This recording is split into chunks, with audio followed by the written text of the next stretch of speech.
ओम परमात्मने नमः। यज्ञों का वर्णन सुनकर ऐसी जिज्ञासा होती है कि यज्ञों में से कौन सा यज्ञ श्रेष्ठ है। इसका समाधान भगवान आगे के श्लोक में करते हैं कि श्रेयान द्रव्यम याज्ञ यान यज्ञ परंतप सर्वम कर्माखिलम पार्थ जाने ज्ञाने पर समाप्यते। अर्थात श्रेयांद्र व्ययम याज्ञ ज्ञान यज्ञ परंतप। जिन यज्ञों में द्रव्यों तथा कर्मों की आवश्यकता होती है वो सब यज्ञ द्रव्यमय होते हैं। द्रव्य शब्द के साथ मय प्रत्यय प्रचुरता के अर्थ में है। ऐसी मिट्टी की प्रधानता वाला पात्र द्रव्यमय कहलाता है। ऐसे द्रव्यमय यज्ञ से ज्ञान यज्ञ श्रेष्ठ है। क्यों कि ज्ञान यज्ञ में द्रव्य और कर्म की आवश्यकता नहीं होती। सभी यज्ञों को भगवान ने कर्मजन्य कहा है। यहां भगवान कहते हैं कि संपूर्ण कर्म ज्ञान यज्ञ में परिसमाप्त हो जाते हैं। अर्थात ज्ञान यज्ञ कर्मजन्य नहीं है। बात आई है कि जब पूर्व वर्णित 12 यज्ञों के अंतर्गत आए ज्ञान यज्ञ का वाचक नहीं है, प्रत्युत आगे के श्लोक में वर्णित ज्ञान प्राप्त करने की प्रचलित प्रक्रिया का वाचक है। पूर्व वर्णित 12 यज्ञों का वाचक यहां द्रव्यमय यज्ञ है। द्रव्यमय यज्ञ समाप्त करके ही ज्ञान यज्ञ किया जाता है। अगर सूक्ष्म दृष्टि से देखा जाए तो ज्ञान यज्ञ भी क्रियाजन्य ही है, परंतु इसमें विवेक विचार की प्रधानता रहती है। सर्व कर्माखिलम पार्थ ज्ञाने परिसमाप्यते। सर्वम और अखिलम दोनों शब्द पर्यायवाची हैं और इसका अर्थ संपूर्ण होता है। इसलिए यहां सर्वम कर्म का अर्थ संपूर्ण कर्म मात्र कर्म और अखिलम का अर्थ संपूर्ण द्रव्य मात्र पदार्थ लेना ही ठीक मालूम देता है। तो जब तक मनुष्य अपने लिए कर्म करता है तब तक उसका संबंध क्रियाओं और पदार्थों से बना रहता है।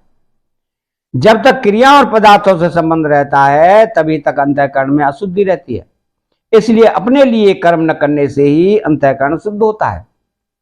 अंतःकरण में 3 दोष रहते हैं: मल, संचित पाप, विक्षेप, चित्त की चंचलता और आवरण अज्ञान। अपने लिए कोई भी कर्म न करने से अर्थात संसार मात्र की सेवा के लिए ही कर्म करने से जब साधक के अंतःकरण में स्थित मल और विक्षेप दोनों दोष मिट जाते हैं तब वह ज्ञान प्राप्ति के द्वारा आवरण दोष को मिटाने के लिए कर्मों का स्वरूप से त्याग करके गुरु के पास जाता है। उस समय यह कर्मों और पदार्थों से ऊंचा उठ जाता है। अर्थात कर्म और पदार्थ उसके लक्ष्य नहीं रहते, प्रत्युत एक चिन्मय तत्व ही उसका लक्ष्य रहता है। यही संपूर्ण कर्म और पदार्थों का तत्व ज्ञान में समाप्त होना है। अब ज्ञान प्राप्ति की प्रचलित प्रक्रिया। शास्त्रों में ज्ञान प्राप्ति के 8 अंतरंग साधन कहे गए हैं: विवेक, वैराग्य, समाधि, षट्सम्मति, सम, दम, श्रद्धा, उपरति, तितिक्षा और समाधान,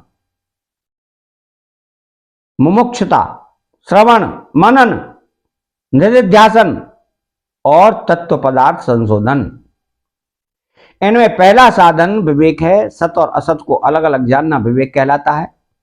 सत असत को अलग अलग जानकर असत का ज्ञान करना और त्याग करना अर्थात संसार से विमुख होना वैराग्य है।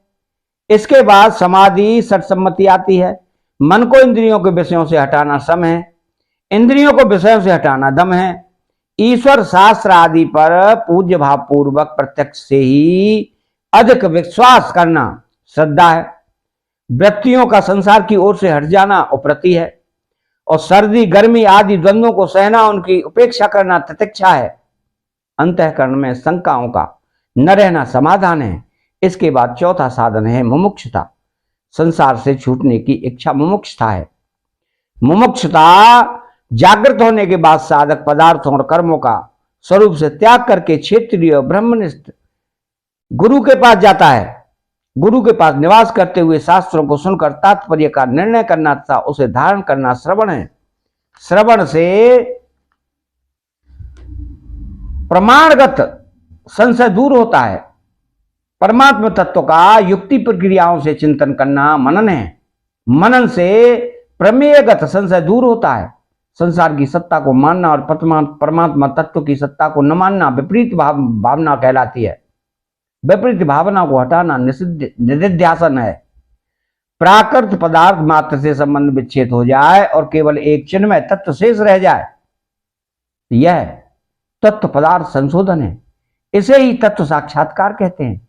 विचार पूर्वक देखा जाए तो इन सब साधनों का तात्पर्य है असाधन अर्थात असत के संबंध का त्याग। त्याज्य वस्तु अपने लिए नहीं होती, पर त्याग का परिणाम तत्व साक्षात्कार अपने लिए होता है। अब इसके गूढ़ भाव में द्रव्यमय यज्ञ में क्रिया तथा पदार्थ की मुख्यता है, अतः वह करण सापेक्ष है। ज्ञान यज्ञ में विवेक विज्ञान की मुख्यता है, अतः वह करण निरपेक्ष है। इसलिए द्रव्यमय यज्ञ से ज्ञान यज्ञ श्रेष्ठ है। ज्ञान यज्ञ में संपूर्ण क्रियाओं और पदार्थों से संबंध विच्छेद हो जाता है, अर्थात तत्व ज्ञान होने पर कुछ भी करना, जानना, पाना शेष नहीं रहता। क्यों कि एक परमात्मा तत्व के सिवाय अन्य सत्ता ही नहीं रहती।